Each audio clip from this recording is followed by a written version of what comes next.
Hello everyone, how are you? Now in this video we are going to end the chapter 3.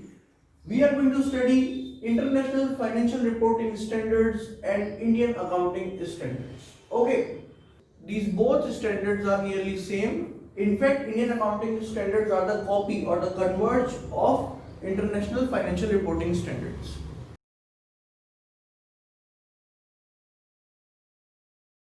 Now let us understand IFRS. Meaning क्या है? IFRS are a set of accounting standards developed by International Accounting Standard Board. International Financial Reporting Standards are also known as Principle Based Accounting Standards. क्योंकि इनकी copy ये है तो ये भी कौन से हो गए? ये भी हो गए प्रिंसिपल बेस्ड अकाउंटिंग स्टैंडर्ड्स. तो ये भी कौन से हैं? Principle based accounting standards. ये दोनों ही अकाउंटिंग स्टैंडर्ड्स हैं. तो इसके बारे में मैंने आपको थोड़ा बहुत ब्रीफिंग पहले दे रखा है, पर इसकी assumptions को समझ लीजिए. इसमें है गोइंग कंसर्न assumption कि बिजनेस चलता रहेगा, ना हमारा मन है उसे बंद करने का और ना हम कभी फ्यूचर में उसे बंद करने की सोच रहे हैं. ये वीडियो 23 में मैंने आपको बता दिया. अगला है एक्रूअल assumption. वो भी मैंने आपको वीडियो 23 में बता दिया कि पेमेंट से कोई सच मतलब नहीं है, मतलब उधार को भी कंसीडर किया जाएगा.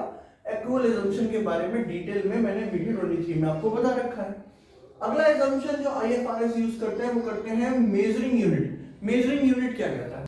अब मेजरिंग यूनिट ये कहता है कि एसेट्स को आपको बुक्स में रिफ्लेक्ट करना चाहिए उनकी करंट वैल्यू में. मतलब खातों में एसेट्स की करंट वैल्यू, आज की तारीख में क्या वैल्यू है, वो रिफ्लेक्ट होनी चाहिए, जिसे फेयर वैल्यू भी कहते हैं. और नेक्स्ट जो इसका एक assumption वो है कांस्टेंट परचेजिंग पावर assumption. ये क्या कहता है? ये कहता है कि जब आप कैपिटल को एडजस्ट करो तो उसे इन्फ्लेशन के हिसाब से एडजस्ट करो हर फाइनेंशियल ईयर के एंड पे.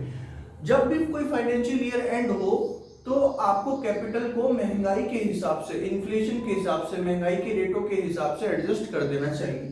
तो assumption इसके अंदर 4 हो गए. Going concern assumption, accrual assumption जो वीडियो 23 में आप पढ़ चुके हैं, और मेजरिंग यूनिट और कांस्टेंट परचेजिंग पावर assumption मैंने आपको बता दी. अब एक और सिंपल बात है कि फुल फॉर्म क्या है इसकी? International financial reporting standards. ये कितने हैं number? International financial reporting standard 16 है, और इसी के जो इंटरनेशनल अकाउंटिंग स्टैंडर्ड्स हैं वो है 26. ठीक है ना? तो 16 और 26. अब बात करते हैं ऑब्जेक्टिव क्या होते हैं इंटरनेशनल फाइनेंशियल रिपोर्टिंग स्टैंडर्ड्स के. IFRS are issued with the objective of providing common accounting language.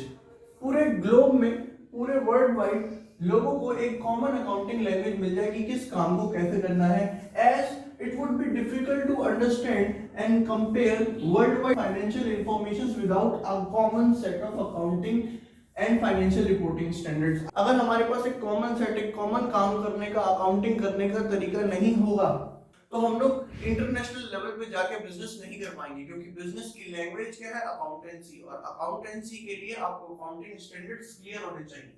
ठीक है ना? तो इंटरनेशनल फाइनेंशियल रिपोर्टिंग स्टैंडर्ड्स में इतना ही.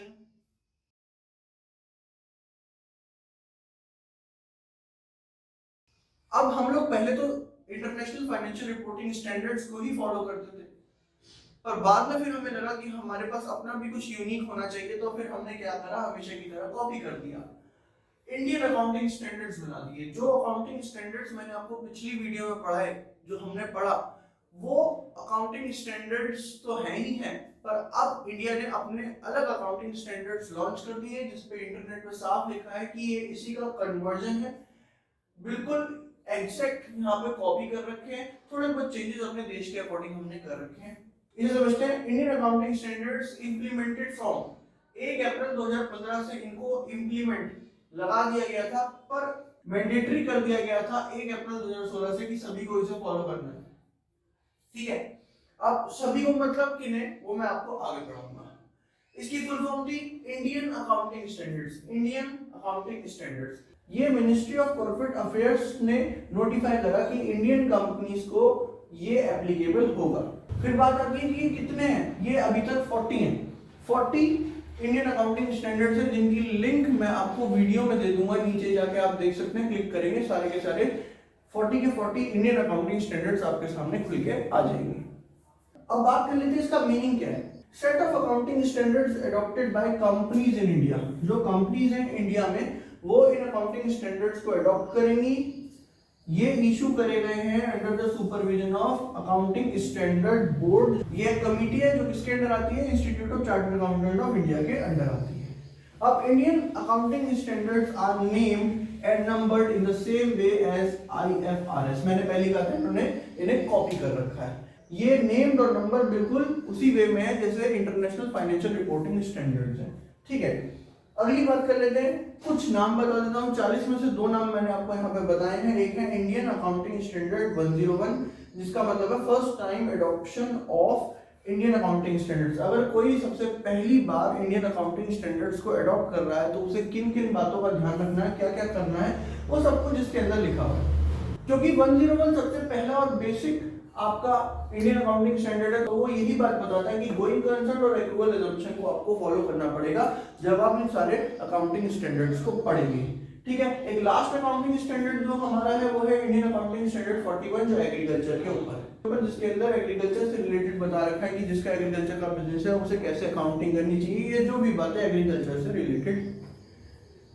सबसे लास्ट में एप्लीकेबिलिटी। मैंने बताया इंडियन अकाउंटिंग स्टैंडर्ड्स कंपनी जो लिस्टेड है स्टॉक एक्सचेंज पे हमारे इंडिया में उनको फॉलो करना पड़ेगा, और जिनकी नेटवर्थ 250 करोड़ है या उससे ज्यादा। Companies having net worth of 250 crore और मोर। बात आती है कि इसके ऑब्जेक्टिव क्या है, तो इसके ऑब्जेक्टिव आपसे वही ऑब्जेक्टिव लिख देना जो अकाउंटिंग स्टैंडर्ड्स के मैंने आपको पढ़ाए वीडियो नंबर 28 में। ये भी प्रिंसिपल बेस्ड अकाउंटिंग स्टैंडर्ड है, ये आपको पता चल ही गया।